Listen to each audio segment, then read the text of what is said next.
కరీంనగర్ లో ఉర్దూ వర్సిటీ భూముల స్వాధీనానికి collector notice ఇవ్వడంపై కేంద్ర మంత్రి బండి సంజయ్ ఆగ్రహం వ్యక్తం చేశారు.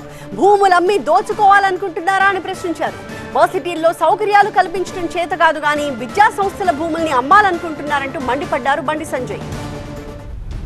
ఈ కళాశాల స్థలాన్ని కాపాడుకోవాల్సిన బాధ్యత అందరి మీద ఉంది. ఈ కొంత స్థలాన్ని కబ్జా చేసుకునే విషయాన్ని కూడా నా దృష్టికి తీసుకురావడం జరిగింది. విద్యార్థి సంఘాలతో పాటు కాలేజు డెవలప్మెంట్ కమిటీ, దాంతోపాటు ప్రిన్సిపల్ గారు కూడా అది కోర్టులో కేసు ఉందని చెప్పి చాలా సంవత్సరాలు పెండింగ్ ఉందని చెప్పన్నారు. తప్పకుండా దాన్ని కూడా పరిశీలించే ప్రయత్నం చేస్తారు. దాన్ని కూడా ఏ స్థాయిలో ఉంది, ఏ విధంగా దాన్ని చర్యలు తీసుకోవాలనో అది కూడా నేను పరిశీలించే ప్రయత్నం చేస్తాను. కబ్జాలకు మొదటి నుంచి కూడా వ్యతిరేకం. కరీంనగర్ లో కూడా నేను సెకండ్ టైం ఎంపీ అయిన వెంటనే గతంలో సిపి గారు మహంతి గారు ఉన్నప్పుడు కానీ ఇప్పుడు సిపిఆర్ కానీ క్లియర్ గా చెప్పడం జరిగింది. ఏవైతే ప్రభుత్వ స్థలాలను కానీ ఏవైతే ప్రైవేట్ స్థలాలను పేద ప్రజల స్థలాలు కానీ కబ్జా చేస్తే ఇవ్వని వదిలిపెట్టని చెప్పడం జరిగింది. చాలా మందిని కూడా రిమాండ్ చేసినారు.